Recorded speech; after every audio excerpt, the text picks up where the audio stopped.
So here we have a racing car which is accelerating uniformly from rest along a straight track. So initial speed is 0. The track has markers at equal distances as shown. The car crosses marker 2 at a speed of 140 kilometers per hour. And the question is, at what part of the track would the car be traveling at an instantaneous speed of 70? So a very interesting question. There are two ways of solving this question. The first approach is using a lot of equations, which of course takes a lot of time, but there is a smarter way, and that is by using graphs. So we are going to discuss both methods. Method number one will be the shorter graph method, and method number two will be the equations method, which is important for you to go through just for the sake of revision. So let us start with method number one. So let us write down all the information which is given to us currently. It is saying the racing car is accelerating uniformly. So uniform acceleration is there. Initial speed is 0. And then the question has specified that the track has markers at equal distance. So now if I show from the start till the marker 1, let's say the distance be d. Then the distance from marker 1 to marker 2 will also be the same. That will also be equal to d.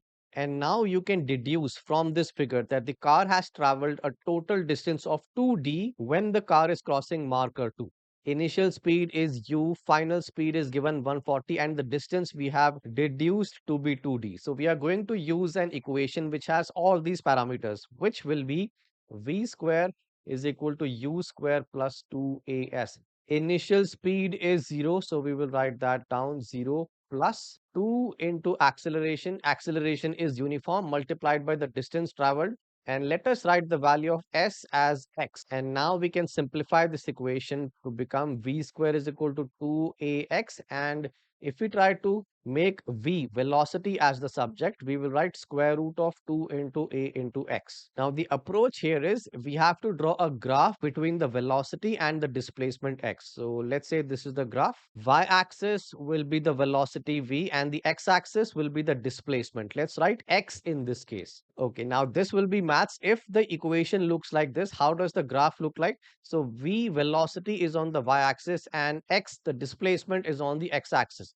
So this equation is of the form k into root x, where k is a constant. The constant in this case will be root 2a. And please note, whenever the equation looks like this, y is equal to k root x, the graph will be a parabola, but a downward facing parabola like this.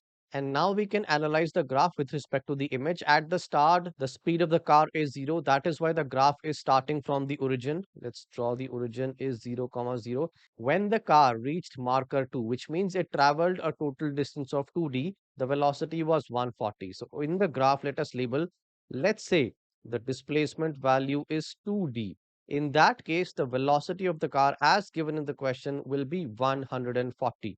Now, if I go back to the question, they want us to find at what part of the track is the car traveling at a speed of 70. Now coming back to the graph, 70 is half of this 140. So let us mark 70 at the midpoint over here. And if I draw a dotted line so that it touches the graph, and then we draw a dotted line to go on the displacement axis. So this is the value of x which we require. Now if we go back to the options, option 1 is before the marker 1, option 2 is at the marker 1, and so on. And now going back to the graph, if 2d was the total displacement at marker 2, so d is the distance traveled by the car when it is crossing marker 1. Mark the midpoint of 2d over here. So total distance was 2d. So small d will be over here. So let's write down d. From this figure, you can clearly deduce that the value of x which we require is clearly less than d. So let's write the value of x will be less than d. And what is x?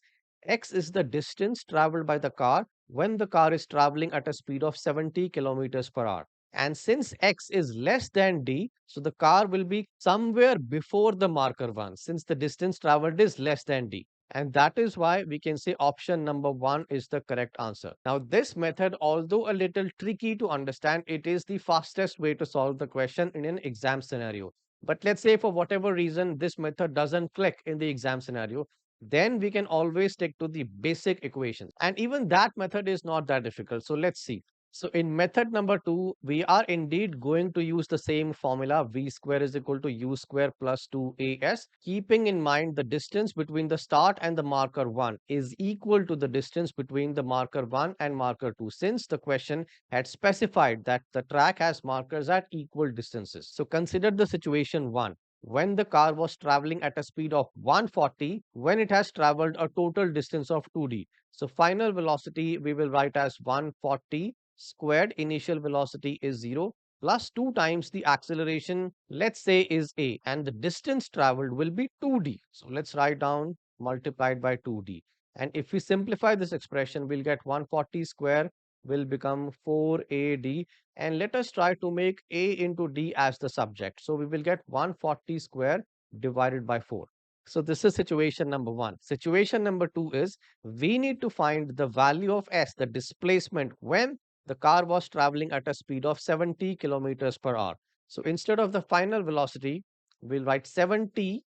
Initial velocity is 0, acceleration is a, and the distance traveled we don't know, so we will write that as x.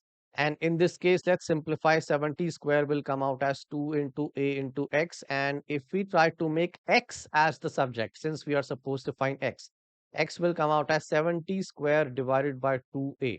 Now the question has not given us the value of acceleration, but we had earlier deduced that a into d was this 140 square by 4. From this expression, let us try to make a as the subject. So we'll get 140 square divided by 4d as the value of acceleration, which can be put in our final expression. So let's continue simplifying this. The value of x will come out as 70 square divided by 2 multiplied by acceleration was 140 squared divided by 4d. So 140 square will write here, and the 4d will go in the numerator. And let's simplify this. 2 will get cancelled, 2 2s are 4. So the value of x will come out as 70 squared divided by 140 squared multiplied by 2d. And let us try to simplify as much as possible. So we can write the square 70 and 140 like this. So 70 divided by 140 whole squared multiplied by 2d. Now 140 is a multiple of 70. So 70 ones are 70 twos are. So we'll get 1 upon 2 multiplied by squared multiplied by 2d, and let's simplify this. We'll get 1 upon 4 into 2d, which comes out as d by 2. Hence, we can finally write that the value of x is equal to d by 2. And let's try to recall what is x. X was the value of the displacement traveled by the car when the car was traveling at a speed of 70. Now, going back to the question, we were supposed to find at which point of the track is the car traveling at a speed of 70. So the car is actually in the midpoint between the start and the marker point. So if I label between start and marker, this is that point where the speed of the car is 70 kilometers per hour. And finally, we can say option 1 is the right answer to this question. So this was the second method using the equation. So in the exam scenario, whichever method clicks and you find it easier, we can use either approach. Method 1 was the graph-based approach, and method number 2 we just saw is using the equations.